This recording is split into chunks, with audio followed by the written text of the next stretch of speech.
We're here in Vanuatu, an archipelago in the southwest Pacific, made up of 83 islands, about 3/4 of which are inhabited.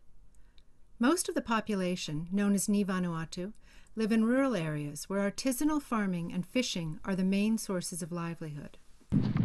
In 2014, international attention is focused on two themes that are especially important to Vanuatu. This is the United Nations Year of Small Island Developing States, recognizing that places like Vanuatu face a unique set of challenges due to their size and typically remote location. They're also highly vulnerable to climate change and natural disasters.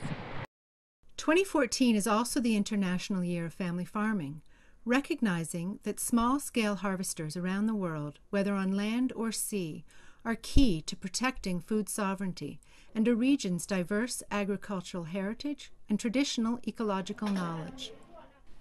Vanuatu is home to vibrant cultural diversity with over 130 indigenous languages still in active use. These languages are vital expressions of Nivan relationships to their land and traditions. Most Nivans speak one or two indigenous languages, as well as Bislama, the official language of Vanuatu, and either English or French. Multilingualism is considered a national asset here in Vanuatu.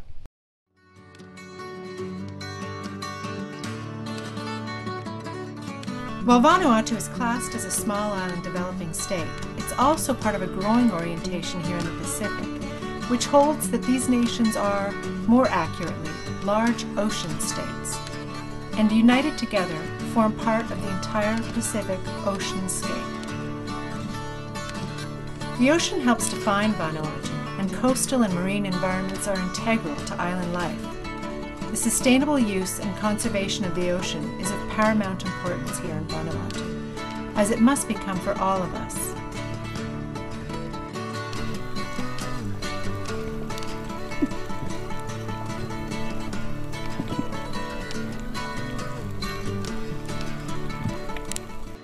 The archipelago of Vanuatu spans over 1,300 kilometers in a north to south direction.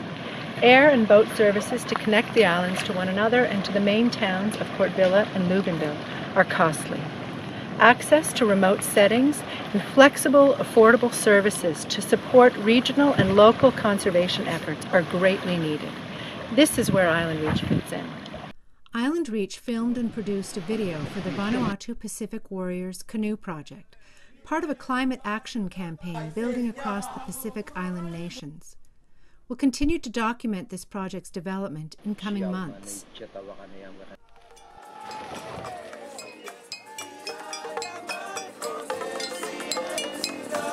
We start for the Pacific!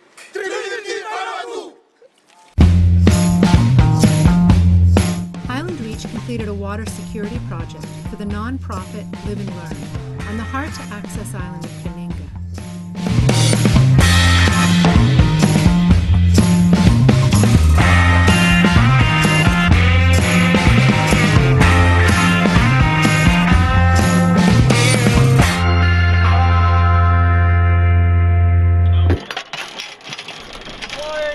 We acted as capacity builders, providing technical assistance to design flexible, low-cost solutions in a remote location.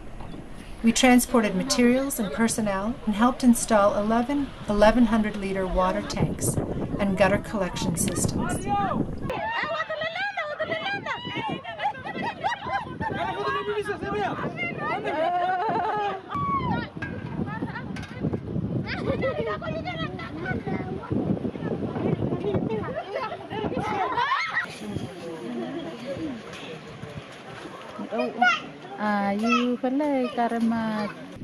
While the villages in Beninga found ways to adapt to water shortages in the past, for example, roasting vegetables rather than boiling or drinking more coconut milk, being able to collect more rain will significantly improve the community's water security.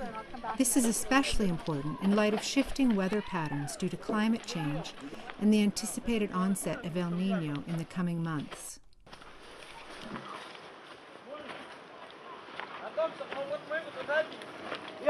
Take a look down below here. It's come up really far, really fast.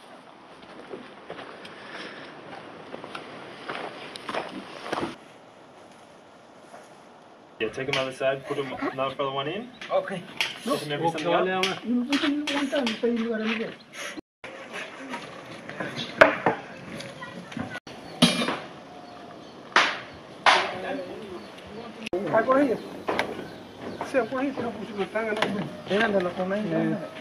The house, look over the roofs, attach the eaves.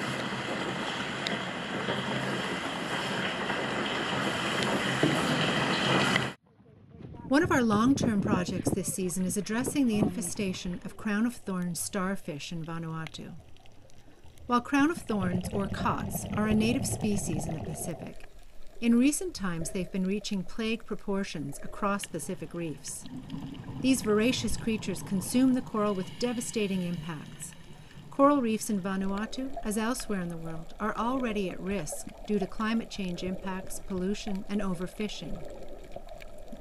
In Vanuatu, cod mitigation is being headed by the Vanuatu Department of Fisheries and the Vanuatu Scuba Operators Association.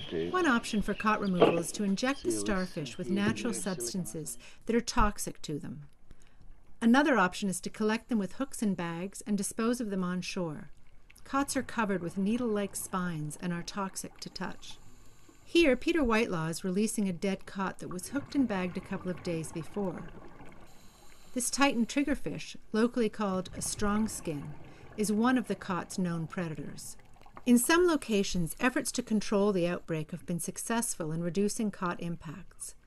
However, physical resources, access, and available data are not sufficient to meet the scope of the infestation as it continues to move rapidly from one reef to the next. Lear's crew has been training on cod mitigation techniques and building kits for cod removal.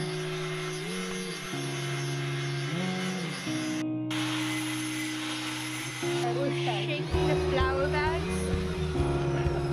Why? Tell me why. Tell me why. Tell me why. Yeah, go. We're shaking the flower bags to us with the cots in as we go hunting with them with these metal poles.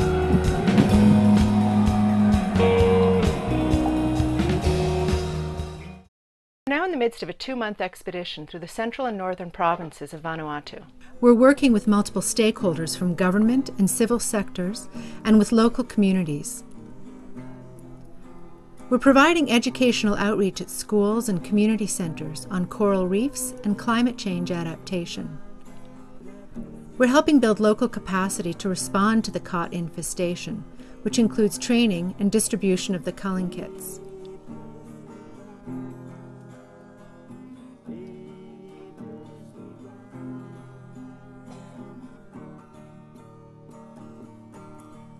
We'll assist the Department of Fisheries by trialing cod injections with food-grade solutions using new injection gun technology that we sourced in the U.S. in collaboration with Peter Whitelaw. We're continuing to produce footage for our various collaborators on projects that are helping bolster the resilience of biocultural diversity in Vanuatu. Finally, we're building materials to engage young people who have on their doorsteps the mounting pressures of climate change, extractive economies of scale, and rapid population changes.